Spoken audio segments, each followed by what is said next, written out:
The warnings of a possible terror attack have forced several countries to tell people not to come to or to immediately leave the area around Kabul International Airport. This comes as hundreds, sometimes thousands of Afghans are already at the airport, scrambling to find a way out of the country. The wait is painstaking as the Taliban has been accused of blocking people from leaving. They wrote closed on the doors. If we go to the other gate, they ask for the red passport. If I held a red passport, what should I do in Afghanistan?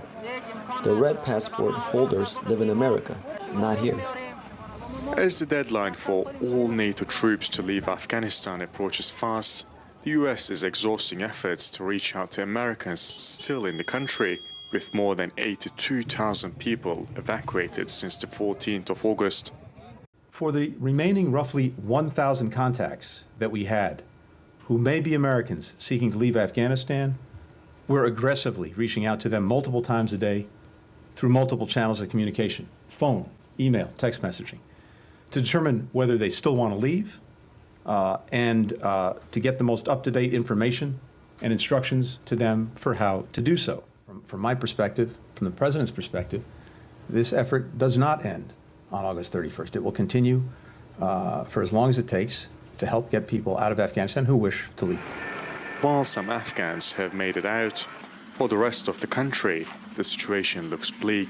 The economy is faltering, and experts are warning of a catastrophe. 14 million people in Afghanistan today are struggling to put food on the table. The price of wheat has gone up by 25% in the last months, and therefore, with the economic situation, with the difficulty of earning income, and with the turmoil in which the country has been thrown, it's very difficult now to see the future for this population. As the world is still grappling with the new order in Afghanistan, the international community suggests that the Taliban's actions will determine their legitimacy. It is clear that the Taliban are now reality in Afghanistan, and many people in Afghanistan are very scared, as the dramatic scenes at the airport show. This new reality is bitter, but we have to deal with it. The first priority in Afghanistan should be the elimination of ambiguity about its government and the normalization of life to ensure the security of its people. An inclusive government that reflects all segments of society needs to be established in Afghanistan. For now, we approach statements by Taliban leaders with cautious optimism.